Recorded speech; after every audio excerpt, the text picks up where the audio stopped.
নমস্কার বন্ধুরা, কেমন আছো সবাই? আশা করছি সবাই ভালো আছো। তো আমি দীপিকা আবার চলে এসেছি একটা মিষ্টি ভিডিও নিয়ে। তো দেখো, আজকে কিন্তু সকাল সকাল একদম কাজ আরম্ভ করে দিয়েছি, কারণ প্রত্যেক দিনই কাজ করতে অনেকটা দেরি হয়ে যাচ্ছে, অনেকটা বলতে 12টা 12:30টার দিকে এরকম হয়ে যাচ্ছে। আজকে ভেবেছি যে সমস্ত কাজটা সময়ের মধ্যে কমপ্লিট করে নেবো, তাহলে আমার একটু ভালোই হবে, কারণ এই প্রত্যেক দিন অতটা রেডি হয়ে গেলে নিজেরও ভালো লাগে না। আর এইদিকে দেখো, রূপু পুরো বেডের মধ্যে সব ফেলে রেখে দিয়েছে, আর আমি ব্ল্যাঙ্কেটগুলো মানে ফোল্ড করে রেখে দিলাম, ও এসে আবার সবগুলো পেতে ফেলেছে। আর এদিকে ঘটে গেছে আর এক কাণ্ড।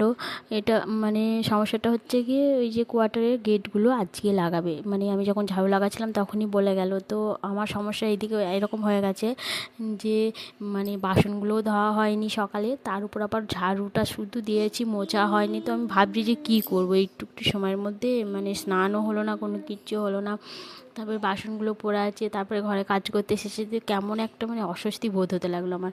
তো তারপর ভাবলাম চলো, অস্বস্তি বোধ হলে আর কোনো কিছু করার নেই, কারণ স্নান হবে না, কারণ গেটের পাশেই বাথরুম, তো আমি স্নান করতে পারবো না। তো বাদবাকি যে কাজগুলো আছে সেগুলো আমি সেরে নিই।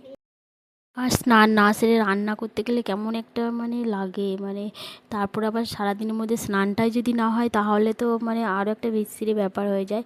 তো সেই হিসেবে আমি ভাবলাম যে চলো সকালে কাজকর্মগুলো পুরো কমপ্লিট করে তারপরেই বাদবাকি হবে। আর এর মধ্যে আমি রান্নাটাও করে নেবো, কারণ ওনারা কাজ এখন অনেকক্ষণ ধরে করবে। তো তারপরে তারপরে রান্না বান্না করতে গেলে আর কারো খাওয়া হবে না আজকে।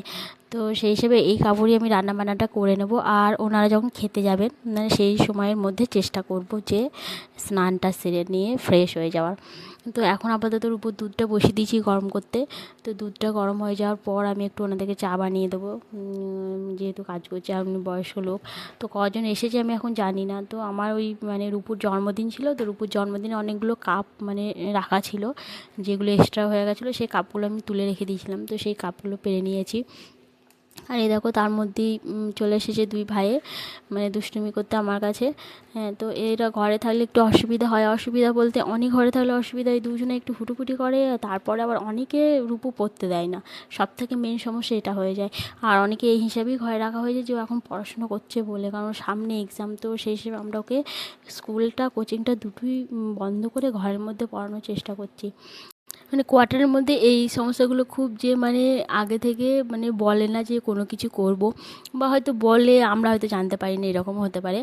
তো তো যাই হোক, মানে একটু আগের দিনকে যদি বলে যেত যারা কাজ করছে যে গেটগুলো লাগানো হবে, তাহলে সকালবেলা স্নান টান সেরে ফ্রেশ হয়ে নিতাম, তারপরে কাজ সে পরে পড়ে থাকতো, কোনো অসুবিধা ছিল না। কিন্তু সকালবেলায় কাজ করতে চলে এসেছে, ভাবো স্নান টান কিচ্ছু হয়নি।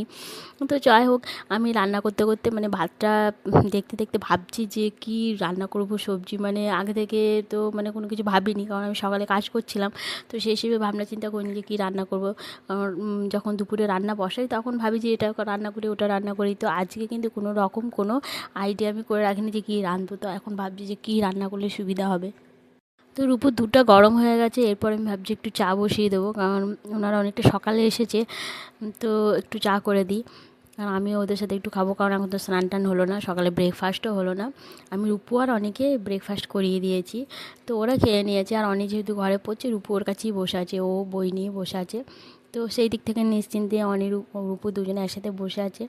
তো ভাবলাম যে একটু চা বানিয়ে দিই, ওনারা একটু চা খাক, তার মধ্যে চাটা দিয়ে আসার পর আমি আবার সবজিটা কেটে নেব। তো আজকে ভাবছি যে চিকেন আছে ফ্রিজে, তো ভাবলাম একটু চিকেন করে নিই।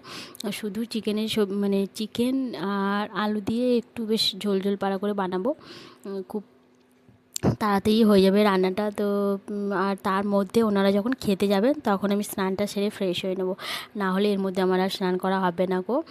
তো দেখো, ওদেরকে চাটা আমি দিয়ে দিলাম, আর আমি অনেকটা মানে 4-5টা কাপ আমি মানে ট্রেতে সাজিয়ে চা ঢেলে নিয়ে গেছি। তো আমি ভাবছি অনেকজন আছে, হয়তো 4-5 জন নিচেতে, যেহেতু নিচে কোয়ার্টারগুলো কাজ চলছে সবারই ঘরে, তো ভাবলাম 4-5 জন একসাথে আছে। তো দাদাকে যখন চা দিতে গেলাম তখন দাদা বললো না না, যে দুজনই আছে। তো দুজনকে দিয়ে আমি আবার একটা কাপ নিয়ে খেলাম, আর বাদ বাকি দুটো রয়ে গেল। আর এই দেখো, আমার স্নান টান করে আমি একদম ফ্রেশ হয়ে গেছি, আর ওনাদের এখনও কাজ চলছে, কাজ কমপ্লিট হয়নি। তো ওনারা এখন কাজ করছে, আর ওনাদের কাজ করতে করতে প্রায় 5টা কাছাকাছি হবে। তো যেহেতু আমার স্নান টান হয়ে গেছি, তো খাওয়া দাওয়া করে নেবো। আর দ্বিতীয়ত হচ্ছে, আমি সকালে ব্রেকফাস্টটা করতে পারিনি, তো সেই হিসেবে একবারে দুপুরে খাওয়া দাওয়া হয়ে যাবে। আর একটু জল বানিয়ে নিই, কারণ গোটা শীতকাল ভোর আমরা কিন্তু এই ঠান্ডা গরম জলটা খাই, একদমই যে ঠান্ডা জলটা খেতে পারি না। তো গরম জল আমি থার্মোফ্লাক্সে ভরে রেখে দিই, আর তারপরে ওটাকে ঠান্ডা গরম দুটো জল একসাথে মিক্স করে নর্মাল করি, তো সেই হিসেবে সেই জলটা খাই। তো আমি জলটা বানিয়ে নিলাম। আর সত্যি বলতে ঠান্ডা জলটা আমি একদমই খেতে পারি না, মানে ভালোই লাগে না। তো শীতকালে চেষ্টা করি যে ঠান্ডা গরম জল খাওয়ার। আর এই দেখো একদম মানে খাওয়া দাওয়া হয়ে গেছে, আর আমি একদম ব্ল্যাঙ্কেট ঢাকা নিয়ে নিয়েছি, খুব ঠান্ডা লাগছে। ভাবছি যে শুয়ে পড়ি, কিন্তু শুলে হবে না, গেট বন্ধ আছে, ও ড্যাডি আসবে। তো তারপরে আবার গেটটাও খুলে দিতে হবে, শুয়ে পড়লে উঠতে ইচ্ছা করে না। অনি অলরেডি শুয়ে পড়েছে, আর রূপু কিন্তু ঘুমায়নি, রূপু কিন্তু খেলছে। তো সেই হিসেবে আমি বসে আছি, ওর ড্যাডি আসবে তারপর আবার শোবো। আর এ দেখো গেটটা তোমাদেরকে দেখায়, দেখো কত সুন্দর গেটটা লাগিয়েছে। আর বাইরে থেকেও গেটটা কিন্তু খুব সুন্দর লাগছে দেখতে। আর মানে যে ফাঁকা জায়গাগুলো আছে সিমেন্ট লাগানোর জন্য, ওগুলো অন্য দিন লাগিয়ে দিয়ে যাবে, ওরা বলে গেছে।